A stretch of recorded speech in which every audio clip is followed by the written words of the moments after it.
तो चलिए episode start करते हैं। एपिसोड के स्टार्टिंग में हमें दिखाया जाता है जैसे ही लॉर्ड ने बोला कि रियलम इरेडिकेशन, पूरा इमॉर्टल डोमेन हिल गया। इमॉर्टल किंग के फेसेस भी चेंज हो गए। किसी ने चिल्लाया नहीं, पर देर हो चुकी थी। इमॉर्टल फ्लेम्स स्टेरिस सीम को लाइट अप कर चुकी थी। फिर एक अजीब फ्रेगनेंस फैलने लगी। कोई नहीं समझ पाया इंसेंस कहाँ से आ रहा है, मतलब फ्रेगनेंस कहाँ से आ रही है, पर पूरा कॉस्मोस में उसकी स्मेल आ रही थी। आउचेन कोल्ड वॉइस में बोलता है, मैं इमॉर्टल किंग हूँ, मुझे कोई थ्रेटन नहीं कर सकता। एक रेनबो जैसे डेजलिंग नेचुरल लॉस डिसेंड करता है, सीधे सी हाउ की टारगेट करता हुआ, सिर्फ उसकी बॉडी और स्पिरिट डिस्ट्रॉय करने के लिए। ताइसिच साइलेंट था, पर आउचेन रुकने को रेडी नहीं था। तभी इनसे इसकी पावर एक्टिवेट होती है। कॉस्मोस ट्रांसपेरेंट होने लगता है, सबको बाहर के सीन्स दिखते हैं, और फिर सब शॉक, एक एंडलेस ओशन, हर वेव में एक र्यून्ड वर्ल्ड। टाइम फ्रेगमेंट्स घूम रहे हैं, इमॉर्टल कॉप्सेस तैर रहे हैं। कुछ लिविंग बींग्स वेव्स पर खड़े थे। इमॉर्टल डोमेन के लोग चिल्लाते हैं, रियलम सी, वही सी जो डैम वर्ल्ड के पीछे था। उस ओशन के क्रेचर्स भी इमॉर्टल डोमेन को देख लेते हैं, जैसे लाइट हाउस मिल गया हो। हॉन्ग के साथ एक ब्लड कलर्ड वॉर स्पीयर सीधे अटैक करता है। स्टार्स एक्सप्लोड होने लगते हैं। सब समझ जाते हैं रियलम इरेडिकेशन एसेंस एक लाइट हाउस है जो रेलम सी के बींग्स को यहाँ का रास्ता दिखा रहा है। अगर वो सब आ गए, इमॉर्टल डोमेन डिस्ट्रॉय हो जाएगा। इमॉर्टल किंग चिल्लाते हैं, आउचेंग रुको। कई दाव लॉस एक्टिवेट होते हैं। ब्लड स्पीयर को पुश बैक कर दिया जाता है, पर डैमेज हो चुका था। इसी बीच आउचेंग के नेचुरल लॉ सी हाउ को हिट करते हैं। बूम, सी हाउ की बॉडी और स्पिरिट एक्सप्लोड हो जाती है। अगर दूसरा इमॉर्टल किंग इंटरफेयर नहीं करते तो वो पूरी एसेस बन जाती। लॉर्ड एक्शन लेते हैं। एक drop of immortal king blood essence appear होता है। Crystal skull, golden arm, bone building eye ball भी ग्लो करते हैं। एसेंस ब्लड सब्स्टिट्यूट करता है, वो स्ट्राइक का कर्मा एब्जॉर्ब कर लेता है, पर फिर भी सी हाउ डेथ फील करता है। उसके फ्लेश, बोन्स, प्रिमोडल स्पिरिट सब टूट जाते हैं, पर नेक्स्ट सेकंड बॉडी रिस्टोर हो जाती है। वो वापस खड़ा था। सी हाउ लो वॉइस में बोलता है, आउचेंग। उसकी आंखों में एक्सट्रीम कोल्ड था। पैन किंग आउट करता है, इनफ आउचेंग। हुन युआन इमॉर्टल किंग भी बोलता है, अगर और कर्मा चाहिए तो कंटिन्यू करो। आउचेंग फाइनली रुकता है। इंसेंस की फ्रेगनेंस डिसअपियर हो जाती है। रियलम सी का विजन बंद हो जाता है। सी हाउ वीक है, उसकी दाव फाउंडेशन क्रैक हो चुकी है। इमॉर्टल पीच की लाइट लाइफ फोर्स हवा में थी। पैन किंग उस एनर्जी को सी हाउ की बॉडी में भेजता है। लॉर्ड माइट से उसका बॉडी बर्न करते हैं, लाइट से उसकी बॉडी बर्न करते हैं। ठीक है, मतलब ऐसा था। हीलिंग कंप्लीट होती है, पर वो एक्स्ट्रा इमॉर्टल पीच एनर्जी को फोर्सफुली निकाल देते हैं। वो नहीं चाहते थे कि सी हाउ शॉर्टकट से इमॉर्टल बने। वीक ह्यूमन इमॉर्टल नहीं, मतलब पावरफुल होने वीक ना बने, ऐसा था। ठीक है, फ्यूचर में स्लॉटर करने वाला किंग चाहिए। सब इमॉर्टल किंग्स विड्रॉ हो जाते हैं। साइलेंस चारों तरफ छा जाता है। सीहा बोलता है, जब मैं इमॉर्टल किंग बनूंगा। वो रुक जाता है। लॉर्ड सर हिला देते हैं। वो कहते हैं, नाम ओथ में लेना डेंजरस होता है। सीहा क्रिस्टल स्कल और दूसरे रेलिक्स को डीप बो करता है। लॉर्ड बोलते हैं, बर्न अवे ऑल ट्रेसेस। एक और ड्रॉप ऑफ ब्लड बर्न होता है, वो लाइट बनकर उन्हें कवर करता है। हॉन्ग के साथ वो कॉस्मोस पियर्स करते हुए डिसअपियर हो जाते हैं, कई स्टेरी सीफ क्रॉस करते हुए फाइनली एक डेड प्लेनेट पर उतरते हैं। ये कभी लिविंग वर्ल्ड था, अब बिल्कुल ड्राई। लॉर्ड सिफ करता है और बोलता है, बहुत लोग आए, कोई एंटर नहीं कर पाया। इवन इमॉर्टल किंग्स भी फेल हुए। वो बोलता है, immortal king essence blood sacrifice करो। जैसे ही रिचुअल स्टार्ट होता है, सी हाउ की बॉडी में रेजोनेंस होता है। वो शॉक में बोलता है, embodiment transformation great method. Mid air crack पड़ता है। लाइट सिप होती है। रेस्ट्रिक्टेड रीजन लॉर्ड शॉक में बोलता है, एंट्रेंस मिल गया। ये हेवन रीचिंग लैंड था, लेजेंडरी मिरेकल्स प्लेस। एक पाथ मिस्टी आइस एंशिएंट केव की तरफ जा रहा था। प्राइमल केओस और इमॉर्टल मिस्ट बाहर आ रही थी। वो एंटर करते हैं। हाफ अवे एक लाउड वीपिंग साउंड सुनाई देती है, सौरों से भरा हुआ। रेस्ट्रिक्टेड रीजन लॉर्ड फ्रीज हो जाता है। क्रिस्टल स्कल भी अलर्ट हो जाता है। सी हाउस स्टंड था, उसे फेमिलियर और फील होता है। वो देखता है हंड्रेड्स ऑफ लाइटनिंग स्पिरिट वो केव में रो रहे हैं और सीहा तुरंत पहचान लेता है ये वही लाइटनिंग स्पिरिट्स हैं जिन्हें उसने डेसोलेट बॉर्डर में वॉर के समय देखा था, जो एक कॉप्स को ले जा रहे थे, इमॉर्टल डोमेन में एंटर कर गए थे लेकर उसे। अब वो यहाँ है और रो रहे हैं। सीन और भी मिस्टीरियस हो जाता है। इस सीन में प्यारे भाई लोग सब कुछ अलग लेवल का था। हंड्रेड्स ऑफ लाइटनिंग स्पिरिट्स एक जगह जमा है। उनकी संख्या इतनी ज्यादा थी कि सीहा कुछ उन सबको देखकर खुद भी शॉक हो गया था, पर शॉक के साथ साथ उसके अंदर क्यूरियोसिटी भी थी। उसने पहले भी इन्हें देखा था और तब से वो समझना चाहता था कि आखिर इसके साथ हुआ क्या था। ये सब एक पुरानी एंशियंट केव के पास थे। दूर से केव पास लग रहे थे, लेकिन जैसे ही सिंह आगे बढ़ा, उसके पैर के नीचे का रास्ता धीरे धीरे गायब होने लगा। पीछे सिर्फ एंडलेस स्टार्स रह गए, जैसे वो एक नॉर्मल जगह पर नहीं बल्कि पूरे कॉस्मोस के बीच चल रहा हो। हर कदम के साथ उसके पीछे एक स्टार डोमेन वेनिस होता। सब कुछ चुपचाप गायब हो रहा था। जब वो फाइनली केव के पास पहुंचा, वहां प्राइमल केओस और प्राइमल इमॉर्टल एनर्जी घूम रही थी। अंदर देखना मुश्किल था। तभी सारे लाइटनिंग स्पिरिट्स ने एक साथ अपना सर उठाया। उनकी आंखें सीधे सीहाव की तरफ देख रही थी। सीहाव ने शांति से कहा, मैं पहले भी तुम सबसे मिल चुका हूँ। मैं दुश्मन नहीं हूँ। लाइटनिंग स्पिरिट्स बहुत दुखी थे। वो इंसान नहीं थे, लेकिन उनकी आंखों में आंसू थे। वो एक पुरानी स्ट्रॉ मैट को गार्ड कर रहे थे, जिसमें किसी का कॉप्स था। वो मत वो मैट ब्लड से लगी हुई थी और 1000 साल बाद भी बिल्कुल वैसे ही थी। तब एक गोल्डन लाइटनिंग स्पिरिट जो लीडर लग रहा था, आसमान की तरफ देखकर जोर से रोर करता है। बाकी सब भी दुखी आवाज निकालते हैं। तभी केव के अंदर से अजीब साउंड्स आई, बाक औ बाक करके। सिंह रुक गया। उसने सोचा शायद गलत सुना, पर नहीं, यह सच में एक डॉग की आवाज थी। वो धीरे धीरे अंदर गया। अंदर एक छोटा सा डॉग था, बस हाथ के साइज का। वो जमीन पर बैठा रो रहा था, अपना सर पकड़कर। वो कोई नॉर्मल डॉग नहीं था। ये वही था जो 1000 साल पहले इमॉर्टल डोमेन गया था। डॉग रोते हुए बोलता है, विदाउट एंड ग्रेट वन, आप मुझे ऐसे छोड़कर कैसे जा सकते हो? आप तो अनमेच्ड इमॉर्टल किंग थे ना, आप वापस कैसे नहीं आ सकते? सियाह चुपचाप खड़ा था। उससे सब याद आया। डॉग ने कहा था कि वो विदाउट इमॉर्टल किंग को ढूंढने जा रहा है। वो वेरीफाई करना चाहता है क्या टाइम और रीइंकार्नेशन सच में एग्जिस्ट करते हैं। सिंह ने पूछा, क्या ये वही जगह है जिसके बारे में तुमने बताया था? डॉग फिर से रो पड़ता है। मैंने उनका last immortal king essence blood यहाँ रिलीज किया। उनकी इमॉर्टल बेल के फ्रेगमेंट्स भी लाए, पर सब जल गया, सब खत्म हो गया। ये सुनकर सिंह शॉक में बोलता है, इमॉर्टल किंग का एसेंस ब्लड मतलब अनइमेजिनेबल पावर। डॉग ने रो कर बताया कि लास्ट मोमेंट में उसने विदाउट एंड इमॉर्टल किंग को देखा। वो मुस्कुराए, फिर लाइट की बारिश में एक्सप्लोड हो गए, सब कुछ एसेस बन गया। तब रेस्ट्रिक्टेड रीजन लॉर्ड ने धीरे से कहा, हो सकता है वो फेल नहीं हुए, हो सकता है वो रिटर्न नेक्स्ट एरा में हो। ठीक है, उनका रिटर्न नेक्स्ट एरा में हो, जो आएगा अगला एरा। ठीक है, फिर के बाद प्रेजेंट के बाद फ्यूचर एरा में हो। डॉग ने आंसू भरी आंखों से पूछा, मतलब वो वापस आ सकते हैं? जवाब आया, शायद, पर इस एरा में नहीं। तब सिंह ने लाइटनिंग स्पिरिट्स की तरफ इशारा किया और पूछा, ये किसका कॉप्स लेकर आए हैं? डॉग ने सिर्फ 2 शब्द बोले, लाइटनिंग एम्परर। सिंह समझ गया। वो स्ट्रॉ मैट पर जो बॉडी थी वो लाइटनिंग एम्परर की थी। लाइटनिंग एम्परर विशियस 10 में से एक था, यंग, टैलेंटेड और लाइटनिंग का मास्टर। उसका पोटेंशियल इतना हाई था कि दुश्मन किंग्स ने मिलकर उस पर अटैक किया था। इसी वजह से उसकी डेथ जल्दी हो गई, वक्त से पहले। लाइटनिंग स्ट्राइक स्पिरिट्स उसके लॉयल फॉलोअर्स थे। जनरेशन आफ्टर जनरेशन उसके रिमेन्स को ढूंढते रहे और फाइनली यहाँ लेकर आए। पर डॉग धीरे से बोलता है, उनका एसेंस ब्लड भी नहीं बचा, सोल फ्रेगमेंट्स भी नहीं, रिवाइवल इम्पॉसिबल है। सिंह चुप हो गया। वो आगे बढ़ा और रिस्पेक्ट के साथ लाइटनिंग एम्परर के कॉप्स को प्रणाम किया।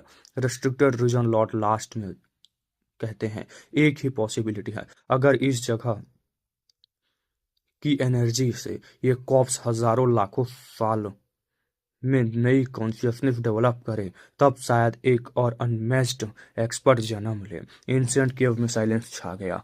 हर एक तरफ फ्यूचर की हल्की सी होप, दूसरी तरफ पास्ट का पूरा दर्द। और सी हाउ समझ गया, ये जगह सिर्फ डेड बॉडीज का एंड पॉइंट नहीं है, ये जगह एक गैम्बल है, टाइम के अगेंस्ट का गैम्बल। तीन अब और ज्यादा मिस्टीरियस हो चुका था। सी हाउ ने सीधे सवाल किया, यहाँ हो क्या रहा है? क्या ये जगह सच में रीइंकार्नेशन कर सकती है? मतलब वही रीइंकार्नेशन कॉन्सेप्ट चल रहा है। रेस्ट्रिक्टेड रीजन लॉर्ड ने धीरे से कहा, इस केव के सबसे अंदर ही इसका सीक्रेट छुपा है।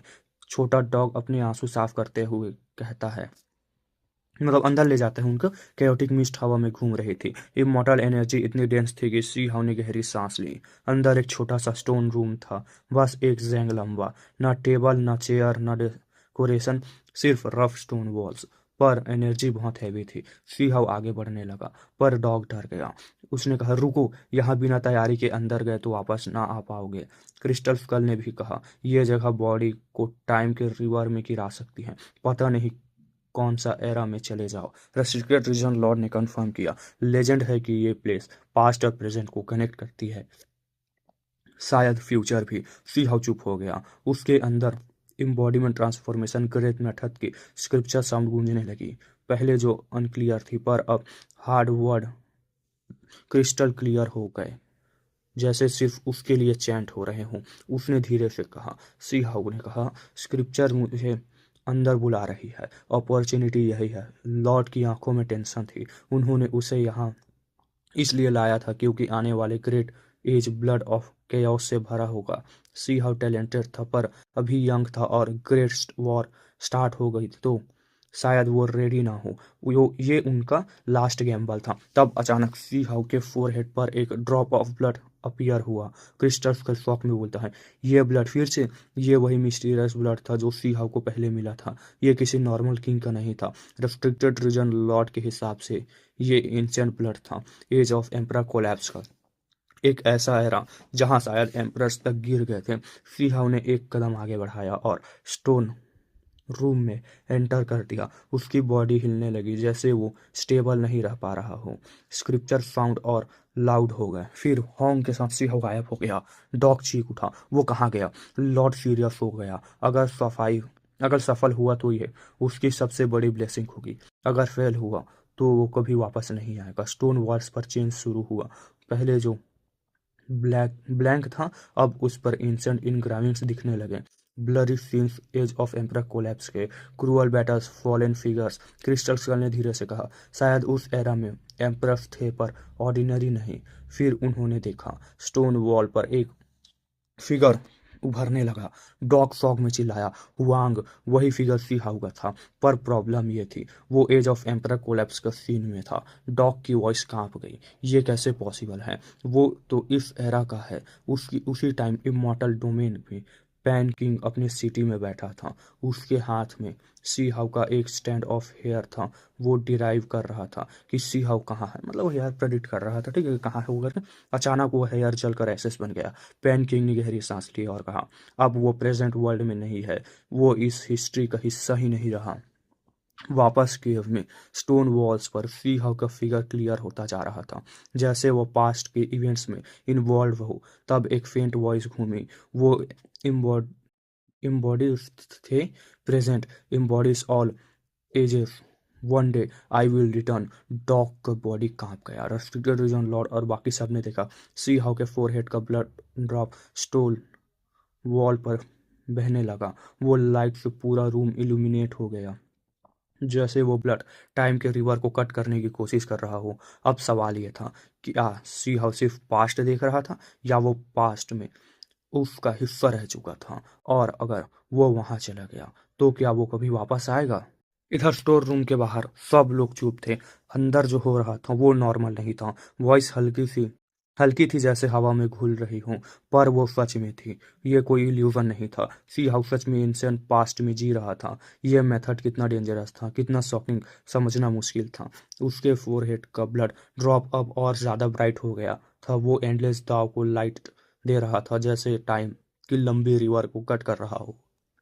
स्टोन वॉल्स पर वो ब्लड बहते हुए पास्ट और प्रेजेंट को कनेक्ट कर रहे थे। प्राइमल केओस नीचे बैठ रहा था, रूम पूरा फाइन कर रहा था। छोटा डॉग डर के पीछे हट गया, उसके बॉडी के फाइन हेयर्स खड़े हो गए।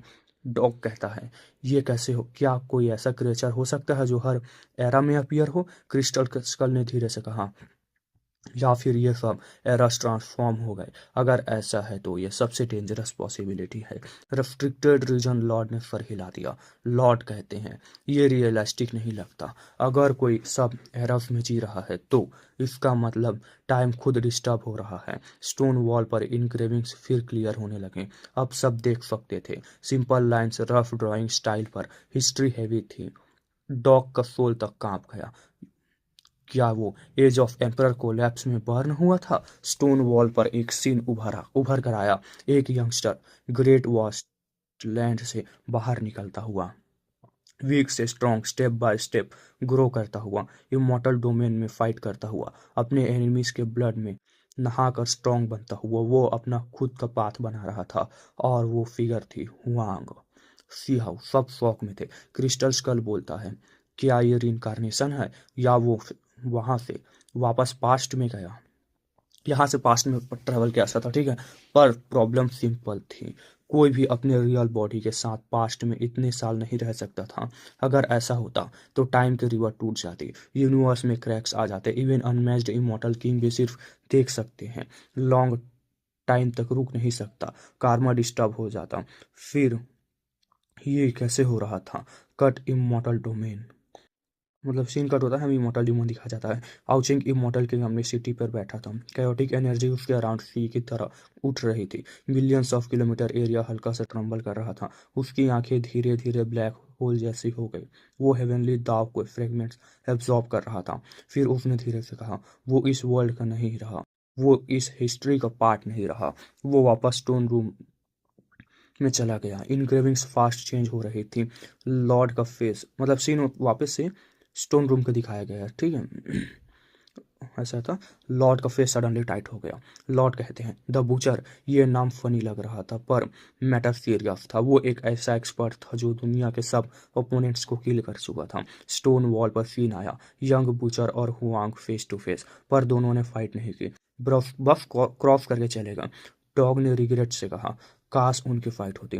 नेक्स्ट सीन दिखाया जाता है। गोल्डन आर्म बोन ने हेवी टोन में कहा, गोल्डन आर्म बोन, उसने अपर हेवेंस लीनियज को, एट सन्स को किल कर दिया। मतलब वही यार, कुछ पावरफुल लोगों को मार दिया, ठीक है। वो क्लैन एंशिएंट एरा में अनमैच्ड माना जाता था। फिर क्रिस्टल स्कल बोलता है, गॉड क्रिएशन लीनियज के 13 यंग एक्सपर्ट को भी कट डाउन किया। हर पेज एक नया बैटल शो कर रहा था। हर जगह हुआंग कट एम्परर कोलैप्स पर दिखाया जाता है सीन हमको। सी हाउ खुद कंफ्यूज्ड था। वो वर्ल्ड अलग था। उसने इमॉर्टल किंग्स के रोर सुने। उसने इमॉर्टल किंग का ब्लड स्काई से गिरते हुए देखा। मिलियंस ऑफ किलोमीटर तक लैंड डिस्ट्रॉय हो रहा था। वो बेरली सर्वाइव कर पाया। ये एरा टेरिफाइंग था। फिर एक दिन बैलेंस टूट गया। ग्रेट वॉर के बाद वर्ल्ड कल्टीवेशन लेस एज में एंटर कर गया। हेवन एंड अर्थ आइसोलेट हो गए। दूसरे रियलम से कनेक्शन कट हो गया। सिहाऊ को लगा शायद वो 9 हेवन तो वापस आ गया, पर फिर ये अलग टाइम स्पेस था। मतलब अलग टाइम स्पेस में है वो अभी, ठीक है। पहले उसने सोचा कि ये टेस्ट कोई स्मॉल वर्ल्ड है, एग्जिट मिल जाएगा, पर फिर सिच इंट्यूशन क्लियर था, सब रियल है। मैं एग्जैक्टली हूँ कहा उसने कहा। वो चुप हो गया। इस वर्ल्ड में इमोर्टलिटी अलाउड नहीं थी। ग्रेट दाउलॉस फॉलन इमोर्टल्स के ब्लड से फील हो चुके थे। टाइम फास्ट नहीं, नॉर्मल फ्लो में चलता रहा। ब्लिंक ऑफ एन आई में 9,000 साल बीत गए, फिर 10,000 साल। उसके बाल वाइट होने लगे, पर उसने गिव अप नहीं किया। उसने imperishable scripture, true immortal record, immortal scriptures का सब कल्टीवेट किया। अपने 5 सीक्रेट रेलम को परफेक्ट किया। वाइट हेयर के साथ भी उसने अपनी blood energy forcefully thousands of year तक स्ट्रॉन्ग रखा। पर डिक्लाइन स्टार्ट हो चुका था। एंशियंट केव के बाहर सब लोग देख रहे थे। लॉर्ड धीरे से कहता है, ये एरा इमोर्टलिटी अलाउ नहीं करता। Emperor collapse cultivation less age दिखाया जाता है। अब सी हाउस 27,000 साल का हो चुका था। ओल्ड फ्रेंड्स कोई नहीं बचे थे। उस जनरेशन के सब लोग डस्ट बन चुके थे। नेक्स्ट जनरेशन भी मर गया। वो अकेला रह गया। 30,000 साल उसकी एज हो चुकी थी। मतलब ये फास्ट फॉरवर्ड में दिखा रहा है, ठीक है। मतलब वो पास्ट में कर रहा है ये सब। ये इस एरा का सुप्रीम बीइंग की मैक्स लाइफ स्पैन थी। उसने अपना दाव परफेक्ट कर लिया था। स्ट्रेंथ अनइमेजिनेबल थी, पर हेवन का मैंडेट नहीं था। डेथ दूर नहीं थी, डेथ डोर पर खड़ी थी, मतलब दूर पर थी। वाइट हेयर, वीक बॉडी, पर माइंड क्लियर। उसने स्काई की तरफ देखा। एक थिक लाइट बैरियर दिख रहा था। Great Dao lost the seal fallen true immortals का इम्प्रिंट। उसने समझ लिया, जब तक इस बैरियर को ब्रेक नहीं करूंगा इमॉर्टलिटी इम्पॉसिबल है। उसने पूरा फ्रेंड गैदर किया और स्काई की तरफ रोर किया। सी हाउ कहता है अचीव टू इमॉर्टलिटी। अब सवाल सिंपल था, क्या एक डाइंग ओल्ड मैन 30,000 साल के बाद टाइम और हेवन के सील को तोड़ सकता है, या फिर वो इस एरा का काउंटलेस लेजेंड्स की तरह डस्ट बन जाएगा। इधर व्हाइट बाल कंधों पर बिखर रहे थे। लाइफ फोर्स ऑलमोस्ट ड्राई हो चुकी थी, फिर भी सीहा सीधे खड़ा था, अकेला समिट पर दूर आसमान को देखते हुए। वो कैसे इतनी आसानी से हार मान लेता। इतने सालों में सब लोग धीरे धीरे दूर हो गए। पुराने वॉइसेस, पुराने स्माइल्स, खुशी खुशी और दुख के मोमेंट सब धुंधली आंखों में फ्लैश हो रहे थे। सी हाउ बोलता है, मैं तुम सबको मिस करता हूँ। Stone village, fire mulberry forest, desolate water, एक के बाद एक सीन गुजरते गए। टाइम बहुत पीछे छूट चुका था। जो कभी लिटिल स्टोन नाम से पूरा वर्ल्ड में फेमस था, आज वो भी टाइम के एंडलेस फ्लो में दबने वाला था। वही शरारती ब्रैट अब सफ़ेद बालों वाला बूढ़ा आदमी बन चुका था। ब्लड रेड सनसेट के नीचे उसने एक लंबी सांस ली। वो अपने प्राइम से बाहर था। वो इस वर्ल्ड में अचानक आया था, जैसे पिछले वर्ल्ड का सारा कार्मा कट हो गया हो। अपने कुछ क्लोज फ्रेंड्स को लास्ट बार देख भी नहीं पाया। एम्परर कोलैप्स एरा एंडलेस लग रहा था, पर इसका उससे क्या लेना देना। सीहाव एक अकेले स्पिरिट की तरह मॉर्टल वर्ल्ड में भटक रहा था। सब कुछ धीरे धीरे साइलेंट हो गया। उसकी आंखें बंद होने लगी। जब वो अपनी लिमिट के पास पहुंचा, उसके सी ऑफ रिनकारनेशन में क्रैक्स अपीयर होने लगे। ये टाइम फ्रैगमेंट्स थे। उसकी व्हील ऑफ लाइफ टूटने वाली थी। तब उसने धीरे से कहा, किल। एक शार्प लाइट निकली। उसने अपने ही सोर्स को पर अटैक कर दिया। वो अपनी बॉडी के डीके होते पार्ट्स को कट कर रहा था, जैसे कोई बीमार ट्री अपने ईटन ब्रांचेस को काट रहा हूँ। फिर लाइटनिंग स्ट्राइक होती है। ट्री ब्लास्ट हो जाता है, पर रूट जिंदा रहते हैं। सिंह ने अपनी बॉडी को सीड बनाया। सबसे बुरे सबसे बुरे एसेंस उस दाव सीड में हाइड कर दिया। कल्टीवेशन, प्राइमोडियल स्पीड, सब उसमें। डिवाइन माउंटेन पर कायोटिक एनर्जी ओवरफ्लो करने लगी। उसकी बॉडी ड्राई होकर गिर गई। फिर हेवनली ट्रबल्यूशन डिसेंड हुई। बाउंडलेस लाइटनिंग सीधे उस पर गिरने लगा। यह टेरिफाइंग था। अपने एब्सोल्यूट लिमिट पर पहुंचकर भी वो हेवनली ट्रबल्यूशन को अट्रैक्ट कर रहा था। लंबे टाइम के बाद उसकी स्ट्रांग बॉडी, जो 30,000 साल तक टेम्पर हुआ था, टूट गया, पूरे होल्स से भर गया। पर डिस्ट्रक्शन के बीच एक नई लाइफ एनर्जी स्प्रेड हुई। लाइटनिंग डिस्ट्रक्शन लाती है, पर उसके अंदर एक ड्रॉप ऑफ लाइफ भी होता है। See how life and death के बीच लटक रहा था। उस मोमेंट पर उसने एक सीन देखा। विलोडाटी 9 हेवेंस में एंडलेस इमोर्टल दाव लाइटनिंग के नीचे हैक होती हुई। ये वही सीन दिखा रहा है, ठीक है। जब क्या बोलते हैं यार उसको, उनकी इमोर्टल किंग्स ने मिलकर विलोडाटी पर अटैक किया, तो उसी सीन को दिखाया जा रहा है इधर, ठीक है। एक मतलब फोर शेडो हो रहा है यहाँ पर। फिर सब कुछ डार्क हो गया। माउंटेन रेंज पाउडर बन गया। ब्लैक एबिस रह गया। नीचे मैसिव स्टार्स के ब्रोकन रिमेंस पड़े थे। सब कुछ बर्न, सब कुछ साइलेंट।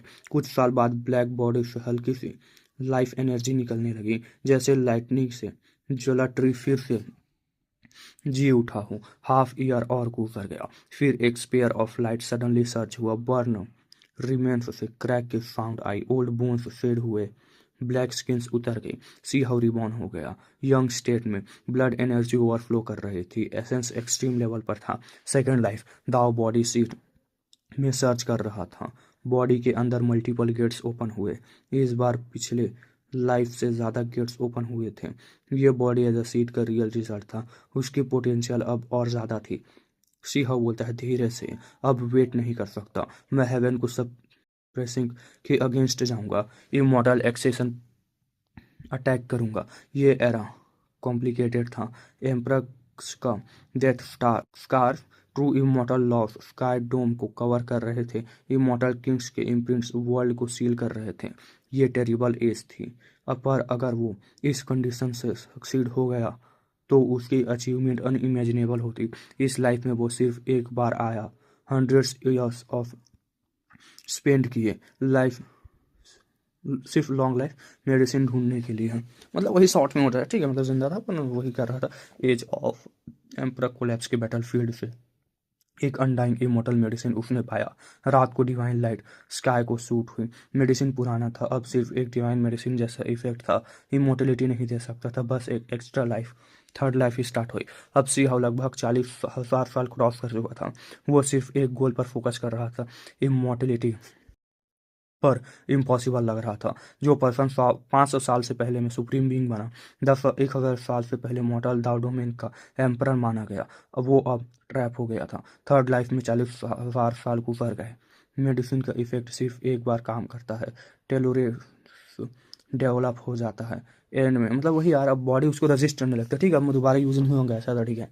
एंड में जिस पेरेट होके सी हमने अपना ब्लड एक्सचेंज किया, बोन्स टेम्पर की, मैरो क्लींस की, सारा ब्लड लाइट में कन्वर्ट हो गया, बॉडी फ्लेम्स में बर्न होने लगी। ट्रू फिनिक्स की क्राई स्काई में गूंजी। उसने ट्रू फिनिक्स प्रीसेस टेक्निक एक्टिवेट की। 40,000 साल से वो रिबर्थ मेथड को स्टडी कर रहा था। अब फाइनल चांस था। फ्लेम्स के बीच ओल्ड ब्लड इलिमिनेट हुए, बोन मैरो से नया ब्लड जनरेट होने लगा। वो सक्सीड हुआ। Fourth life. इस लाइफ में लाइफ स्पेन 50,000 साल से 60,000 साल तक रही। टोटल लाइफ स्पेन काउंट करें तो 1,26,000 साल क्रॉस हो चुकी थी सियाह की एज। फोर्थ लाइफ में उसने फॉर्मेशन मास्टर की, बैटल फील्ड के रिमेन्स से सब फॉर्मेशन टेक्स्ट कलेक्ट किए। अब उसकी लाइफ थी 50,000 साल में वो अनमैच्ड फॉर्मेशन मास्टर बन गया। फिर उसने एक वर्ल्ड शॉकिंग ग्रेट फॉर्मेशन बनाई, 9 नेचुरल लक लैंड्स को कनेक्ट किया, चाहे मिलियंस ऑफ किलोमीटर दूर हों। खुद को फॉर्मेशन के आई में ब्यूरी कर दिया। नेचुरल एसेंस गैदर हुई, जैसे डिवाइन एग नर्चर हो रहा हो।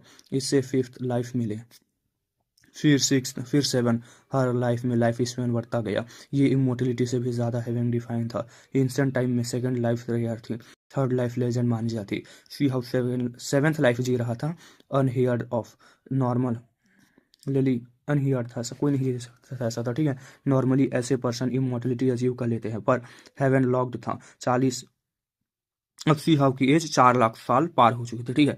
Eighth life. Blood energy search हुई, यूथ वापस पीक स्टेट में। सी हाउ आसमान की तरफ देखता है और कहता है, वर्ल्ड का एक्नॉलेजमेंट नहीं चाहिए। मैं अपने अगर मैं ऐसे ही जीता रहा, क्या मैं इमोर्टल द क्रेचर से कम हूँ? Eighth lives accumulation. 8 लाइफ के मतलब सभी दाव मिलाकर उसके दाव स्किल अनइमेजिनेबल लेवल पर थे। ट्रू इमोर्टल भी सामने आया तो वो फेस करने को रेडी था।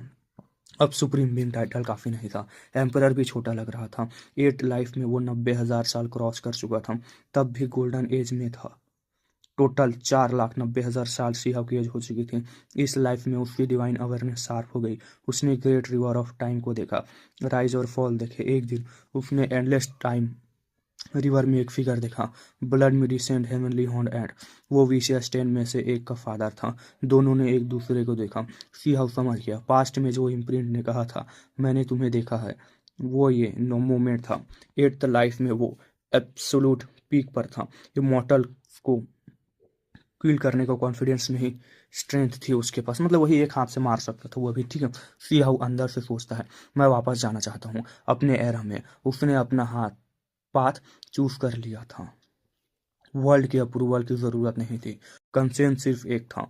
कहीं ग्रेट शो डाउन स्टार्ट तो नहीं हो गया, कहीं उस लॉन्ग टाइम के फ्लो में मर तो नहीं गए सब, मतलब मर तो नहीं गए सब, ठीक। उसे लगा है कि मैं यहाँ हूँ तो लाखों साल बीत चुके हैं, तो वहाँ कुछ बदला ना हो, ठीक है। Different era, different worlds, time unpredictable था। फिर वो फिर से embodiment transformation great method activate करता है, स्टोन रूम का कनेक्शन स्टडी करता है। तब उसने एक अजीब चेंज फील किया। सी हाउ हैरानी से बोलता है, वर्ल्ड चेंज हो रहा है, क्या मैं वापस जा सकता हूँ? अब असली मूवमेंट शुरू होने वाला था। तो मिलते हैं एक नए एपिसोड के साथ, तब तक के लिए बाय बाय। आप लोग सपोर्ट दिखाइए। मिलते हैं नए एपिसोड के साथ, तब तक के लिए see you in next episode. Bye bye.